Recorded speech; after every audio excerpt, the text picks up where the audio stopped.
Hello, hello, hello. Happy Friday to you all. I'm so glad it's Friday. I am so glad this week is over. I hope you have something good planned for the weekend. I still have more work to do. I have what do I have? I have a wedding party, a birthday party that I have to do some decor for. So I have to do a backdrop and I have to do some table setting for this person on Saturday. So I am busy doing other things. But I thought I would come on Fridays and just give some tips or just to go over items dealing with destination wedding, that if you're thinking of planning a destination wedding, things you should think about or be aware of, so you're more educated and you can make a decision. So one of the things, if you're starting your destination wedding planning process, the first thing I think that you should ask yourself is, what type of wedding am I having? If you're going to do a destination wedding, are you going to have a symbolic wedding or a legal wedding? A symbolic wedding is a wedding in which you already get married in your home country. So if you're coming from the United States, you probably go to the Justice of the Peace, get married a week before you actually go to the destination, and you do a wedding ceremony there, but it's not a legal ceremony. Meaning that you're just repeating it. It looks legal, but you're not signing any legal documents. So symbolic means that you're going to get married before you go to your destination to have your wedding ceremony.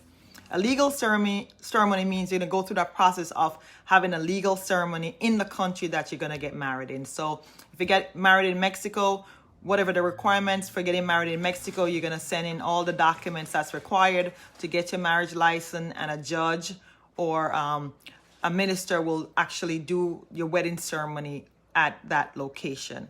So there's different reasons why people do symbolic versus legal. Symbolic, to me, it's much easier and it's just less stressful to me.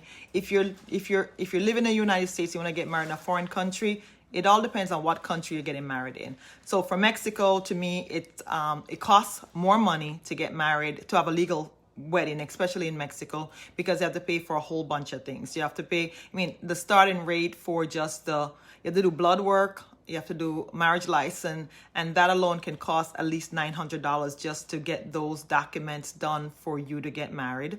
Also, the wedding ceremony, especially for Mexico and Dominican Republic, because they are Spanish-speaking country, your wedding ceremony will be in Spanish, and you will have a translation, somebody translating it in English, standing beside the person. But because for it to be legal, it has to be in Spanish. So it's going to be in Spanish. And then there's going to be somebody there that's going to be translating it in English so your guests can understand what's going on. And also, the marriage license will be in Spanish. So something to think about, like if you get married in Mexico, legal wedding in Mexico or Dominican Republic, the wedding is going to be in Spanish, and your marriage certificate will be in Spanish. So that's definitely something to think about. And also, it's going to cost you to translate that to make it legal. It's legal in a country you get married, but when you want to bring it back home to make it legally globally, you have to translate that document back into English and have it certified, so you'll have a certified marriage license. So that's definitely something to think about if you're really planning on doing a legal wedding. Is what are the ramifications of having a legal wedding? What documents do I need? Most likely you have to send a certified copy of your birth certificate. You have to have your passport. You have to have certain things with you that is notarized so that you can legally get married in the country that you want to get married. So and also for a legal wedding, you have to be in the country within a certain time frame to get married. And normally if you're doing a legal wedding, you have to be there at least 3 to 4 business days, not including the day that you arrive, in order to have your wedding ceremony. So, with a symbolic wedding, you're already married. So all you have to do is really, depending on the resort, get there 2 to 3 days before your wedding, and you can have your symbolic ceremony. What else I want to talk? I just want to say, I was looking at the pricing for getting married for a legal wedding in most countries, and I just said Mexico was about $495 because you have to do a blood work in Mexico. That's the only country I know that requires for you to have a blood work. So you need to be there at least 4 days before to do the blood work, to get the results and get your marriage license so you can get married. Also, to do the translation and make your document valid, it probably will cost another $400 to do that. So in all, a legal wedding would cost you about $1,400. And when I said legal wedding, that's just the cost to have the documents ready for you to get married. It's not the cost of the wedding ceremony or the wedding package. This is additional to the wedding package, because none of the wedding packages that you get includes the cost for you to have a legal wedding. It only includes the cost for a symbolic wedding. So if you're doing a symbolic wedding, it's included in your wedding package.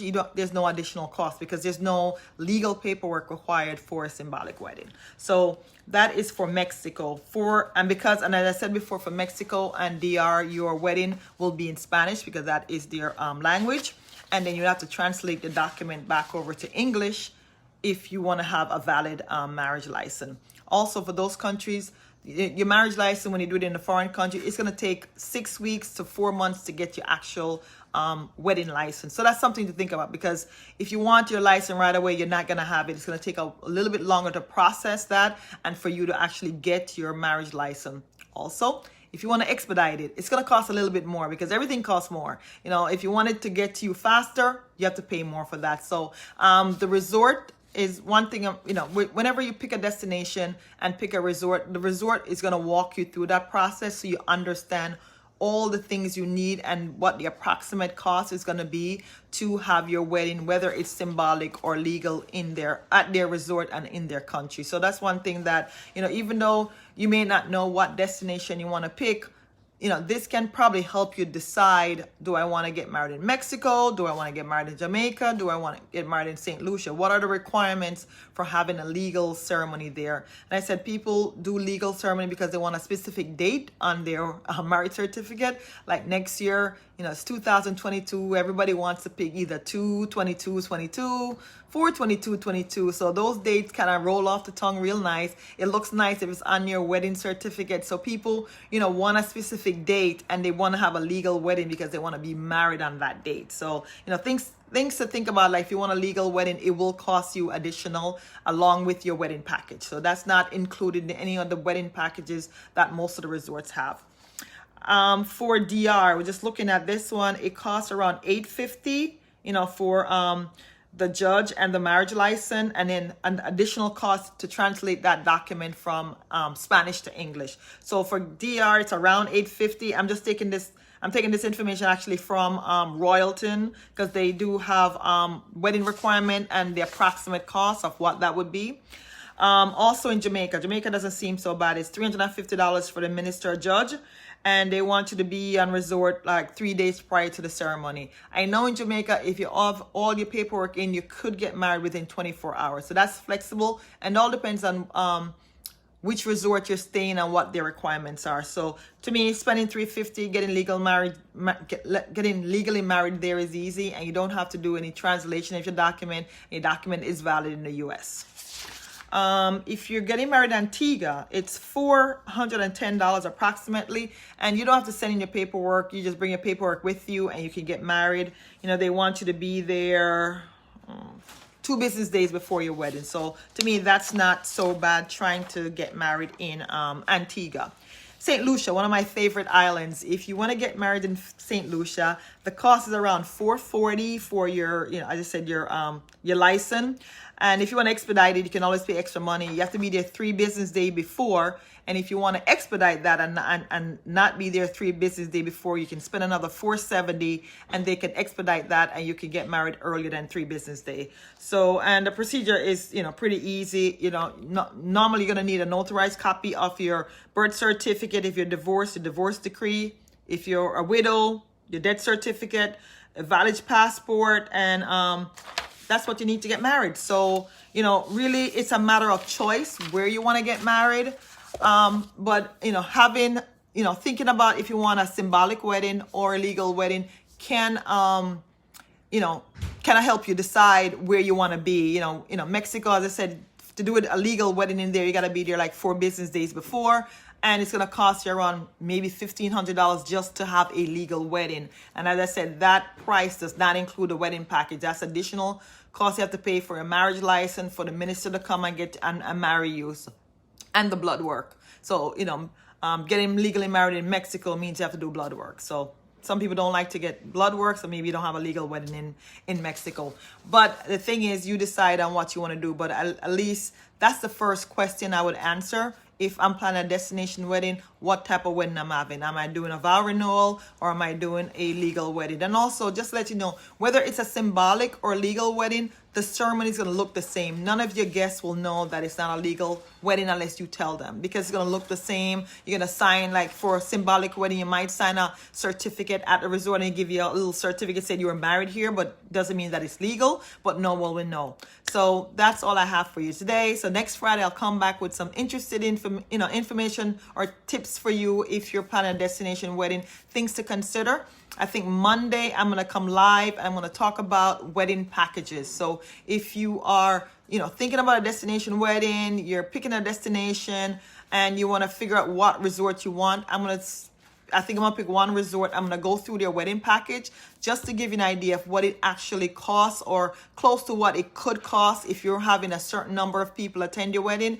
And if you're, I'll go through the wedding packages and all the extras. Extras meaning that the wedding package normally includes the basic of a wedding, the ceremony, the cocktail, and the reception. And it's basic, I would say, decor. It's white tablecloth with white napkins. But if you want to spruce that up a little bit, then they have the extras. If you want to have up lights, you want to have a DJ, if you want to have a dance floor, if you want to have color, beautiful flower arrangements, that's the extra.